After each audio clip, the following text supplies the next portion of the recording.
Extenex. Las voces que arrastra la noche dicen que existen almas que por un juramento o una maldición abandonan sus tumbas y vienen al mundo para pagar una deuda o realizar una venganza.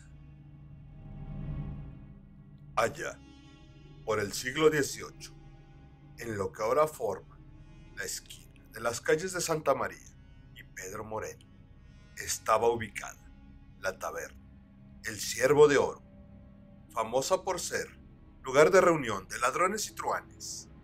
Jamás ningún alguacil o justicia se atrevió a entrar, pues temían ser acuchillados.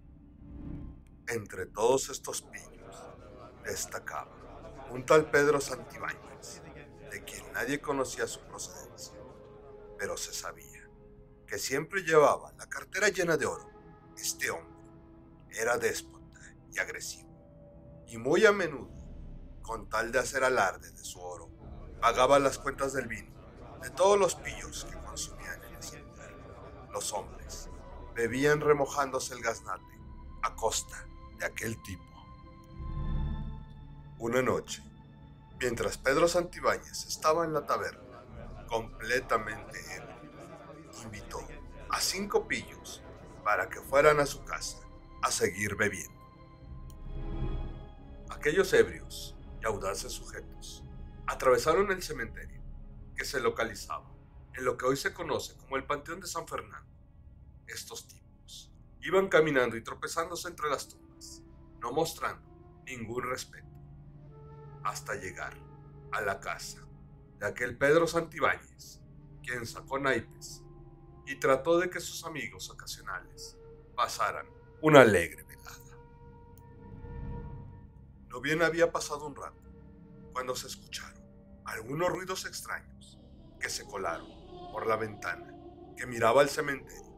Atemorizado, uno de los hombres pidió a Pedro que la cerrara, pero Pedro rió irónicamente, mostrando cierto brillo maléfico en su mirada, y respondió que no lo haría, ya que esa ventana siempre permanecía abierta, porque él disfrutaba cuando observaban a los muertos, y le gustaba escuchar los gemidos lastimeros. Los pillos, después de escuchar sus morbosas palabras, se llenaron de espanto y prefirieron dejar solo y salieron apresuradamente de su casa. Aquella noche, después que los acompañantes de Pedro se marcharon, durmió como un lirón. Al día siguiente, se vio espiando un sepelio a través de la ventana. Normalmente, desde ahí, siempre se observaban los funerales y de antemano sabía quiénes serían sepultados, conocía su jerarquía y sobre todo las joyas con las que serían enterrados. Y precisamente ese día, don Gavino Ordóñez, hombre de gran fortuna, sería enterrado portando sus valiosas joyas. Sí, en efecto, Pedro Santibáñez era un profanador de tumbas, sin ningún respeto ni temor. Cuando el sepelio terminó, Pedro esperó a que anocheciera para así poder saquear el ataúd y apoderarse de las joyas del muerto y hasta de las ricas vestiduras con que había sido sepultado. Pedro Santibáñez jamás sintió remordimiento alguno por las profanaciones que hizo. Como es sabido, en el siglo XVIII, el Santo Oficio persiguió brujas, hechiceros y a toda aquella persona de quien se sospechara tuviera algún pacto con el diablo. Y entonces sucedió que en la casa contigua de donde vivía Pedro Santibáñez habitaba una mujer cuya reputación la marcaba como bruja. Su fama llegó hasta los oidores y ejecutores del Santo Oficio, quienes un día llegaron a la sombría casa para apresar a la sospechosa mujer. Dentro de la casa se encontraba la bruja y su hija. Ambas se sobresaltaron al escuchar los gritos y golpes en la puerta. La madre comentó: Son esos malditos que vienen por mí. Sé bien que me van a llevar. La hija, con lágrimas en los ojos, dijo que jamás permitiría que se llevaran a su madre, ya que, de hacerlo, la mataría. Pero la bruja le dijo que pusiera atención a sus palabras, ya que de eso dependía, que después de muerta pudiera revivir. Entonces le dijo: te hago entrega de este amuleto de hechicería. Cuando me entierren, lo colocarás sobre mi pecho y por ningún motivo permitas que me metan en un ataúd. Solo habrás de amortajar mi cuerpo. Con este amuleto recobraré mi poder y forma humana. Entonces, los integrantes del Santo Tribunal entraron a la casa y se la llevaron presa. La bruja fue juzgada y declarada culpable de hechicería y culto al demonio. Su condena fue la horca. Estando ya en la plaza principal, la subieron al patíbulo para cumplir con la sentencia, mientras la gente gritaba: ¡Muere! ¡Muere! ¡Bruja maldita! ¡Debían de quemarte viva! ¡Mujer de Satanás! Concluida la ceremonia, Fray Gómez Suástegui entregó a la hija de la bruja el cuerpo de su madre y le preguntó si tenía el ataúd. Ella contestó que la última voluntad de su madre había sido que la enterraran solamente envuelta con su mortaja. Entonces, la bruja fue llevada al cementerio. Esa misma tarde, por disposición del Santo Oficio y gracias a la intervención del fraile, el cadáver amortajado de la bruja fue enterrado en el Campo Santo y lo más lejos posible de las demás tumbas. Mientras tanto, Pedro Santibáñez observaba desde la ventana de su casa a la desconsolada hija hincada ante la tumba de su madre y al único enterrador que se conmisuró de ella. Y entonces confirmó que se trataba del sepelio de la bruja que habían ahorcado esa mañana. Antes de que la bruja fuera enterrada, su hija se acercó al cadáver y le colocó sobre el pecho aquel amuleto que brillaba esplendorosamente. Cuando Pedro vio destellar aquella joya, su codicia creció y pensó en la conveniencia de que aquel cadáver hubiera sido enterrado sin ataúd, ya que eso facilitaría sus maléficos planes. Tan pronto anocheció, Pedro llegó al panteón y comenzó a cavar, cuando el cadáver quedó al descubierto. Lo alumbró con un farol y buscó la hermosa joya entre la mortaja. Al tenerla en sus manos, se apresuró a cubrir la tumba y después se alejó, llevándose consigo el misterioso amuleto. Ya en su casa, lo metió dentro de un cofre donde solía guardar el producto de sus macabras rapiñas. La joya sería vendida pasados 2 días. A la noche siguiente, Pedro Santibáñez fue a celebrar su fechoría en la taberna del Ciervo de Oro, y cuando estuvo borracho, nuevamente invitó a los pillos para que fueran a su casa. Los truhanes de ninguna forma aceptaron, ya que habían tenido suficiente con la desagradable experiencia que vivieron días anteriores. Pedro se encontró otra vez solo. Mientras caminaba rumbo a su casa, pensó en la conveniencia de estar solo esa noche, ya que al día siguiente debía estar bien despierto para vender la joya. Cuando dieron las 12 de la noche, Pedro creyó escuchar algo así como un gemido planillero. Cuando dieron las 12 de la noche, Pedro escuchó, o creyó escuchar, un gemido que arrastraba el viento y que le decía: Pedro, Pedro, Pedro.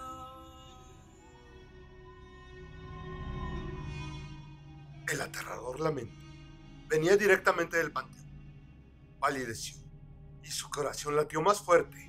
Encendió una vela, se levantó de la cama y caminó hasta la ventana, desde donde siempre se deleitaba viendo las luces, siluetas y sombras del panteón, pero no había nada. Así pasaron algunos segundos hasta que de pronto creyó ver formas difusas, etéreas, revoloteando sobre las tumbas, pero no le dio importancia, pensando que solamente eran figuraciones suyas. Regresó a su cama, imaginando la fortuna que obtendría después de vender la joya, pero no bien había puesto la cabeza sobre la almohada, cuando nuevamente escuchó un ruido que ahora provenía de la puerta. Escuchó como si alguien lo hubiera abierto y de pronto sintió unos pasos muy cerca de él que se arrastraban en dirección a su alcoba. Ahora sí, no cabe duda, murmuró nervioso. Alguien se está acercando. En ese preciso momento, una ráfaga de viento helado apagó la vela y el pillo quedó sumergido en las sombras. Preguntó con cierto temor: ¿quién anda ahí? ¿Quién ha apagado la vela? Pero nadie contestó. Entonces le pareció descubrir algo entre las penumbras. Su sorpresa fue enorme cuando frente a él se materializó una horrible criatura. Sí, en efecto, era un fantasma, presencia que con voz de ultratumba preguntó: Pedro, dime, ¿en dónde tienes mi amuleto? Lleno de pavor, preguntó: ¿quién eres? ¿Qué deseas? Pero cuando la descarnada figura se le acercó más, Pedro descubrió horrorizado al fantasma de la hechicera y temiendo por su vida gritó: ¡retírate, bruja maldita! ¡Tú estás muerta! ¡Estás muerta! Pero aquella imagen espectral seguía reclamando su amuleto. Es mejor que me lo entregues ahora, exclamó la bruja. tú eres el culpable de mi pena. Pues si no me hubieras robado el amuleto, yo estaría viva ahora. Pedro le gritó que se marchara, que se alejara de él, pero el fantasma nuevamente exigió su amuleto y juró que si no se lo entregaba, sufriría un terrible castigo. Como Pedro no contestó, el fantasma comenzó a buscar su amuleto y de pronto descubrió el cofre donde estaba guardado. Lo abrió y exclamó: Maldito seas, con que aquí lo tenías escondido. Pedro enfureció como loco y gritó que no se lo podía quitar, pero aquel espantoso espectro tomó el amuleto con sus descarnadas y sarmentosas manos, lo colocó sobre sus huesos y repulsivo pecho, y en ese momento se desencadenaron 1000 demonios. La leyenda cuenta que el profanador de tumbas no sabía si soñaba o se estaba volviendo loco, pero en su delirio gritaba: no, aléjate, solo eres un fantasma, márchate, tú no eres real, no puedes serlo, yo mismo vi cómo te ahorcaron y te enterraron. Entonces intentó arrebatarle el amuleto a la bruja, al tiempo que desesperado gritaba que aquella ya no necesitaba esa joya en el otro mundo. Los ojos de la bruja brillaron con destellos de espanto. Sus descarnadas mandíbulas se abrían como una amenazante mueca horrible para defender su preciado amuleto, y en cuanto lo tuvo seguro, extendió las manos hacia el profanador y con sus largas y afiladas uñas llenas de tierra lo arañó sádicamente, produciéndole dolorosas y profundas heridas en el rostro. Después lo tomó por el cuello mientras Pedro inútilmente luchaba contra aquella poderosa fuerza sobrenatural. En vano fueron sus intentos por salvarse, ya que irremediablemente cayó muerto. Entonces, el espectro arrastró el cadáver de aquel infeliz delincuente y lo llevó hasta la entrada del panteón. A la mañana siguiente, un caballero encontró el cuerpo de Pedro totalmente desfigurado y corrió en busca de la autoridad para solicitar ayuda. Momentos después, al lugar de los hechos, llegaron los representantes de la justicia y Fray Escoto, que preguntaba a los soldados si sabían quién era ese hombre y qué oficio tuvo en vida. Uno de los soldados respondió que su nombre era Pedro Santibáñez y que vivía en una casa cerca del cementerio, y agregó que algunas personas sospechaban que se dedicaba a profanar tumbas. Fray Escoto también tuvo sus sospechas al recordar que apenas hace 2 días una hechicera había sido ahorcada y sepultada precisamente en una fosa cerca de la casa del difunto. El suspicaz soldado respondió que quizá existía una relación entre la bruja y el muerto. Entonces, los soldados y Fray Escoto llegaron a la tumba de la bruja y vieron que la tierra de la sepultura había sido removida. Entonces, confirmaron sus sospechas acerca de que Pedro Santibáñez sí fue en vida un profanador de tumbas, pero aún así se preguntaban qué fue lo que le pasó a Pedro. Hubiera podido robarle a aquella humilde mujer enterrada tan solo con una mortaja. Fray Escoto respondió que no lo sabía, pero creía que el asunto tenía una connotación demoníaca. La autoridad inhumó el cuerpo de la hechicera y lo quemó ahí mismo. Sus cenizas se esparcieron al viento. El cadáver de Pedro Santibáñez, el profanador de tumbas, fue sepultado previo exorcismo de los religiosos.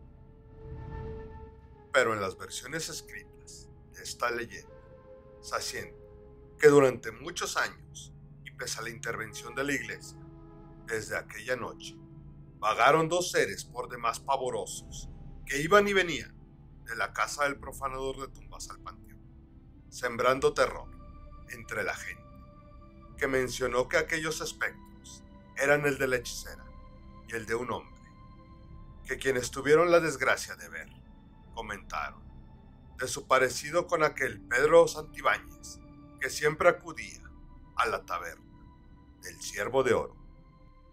Qué cosas tan extrañas sucedían en aquel entonces, hechos que ni la misma ciencia ha podido descifrar.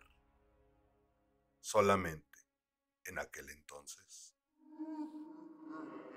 el terror está aquí.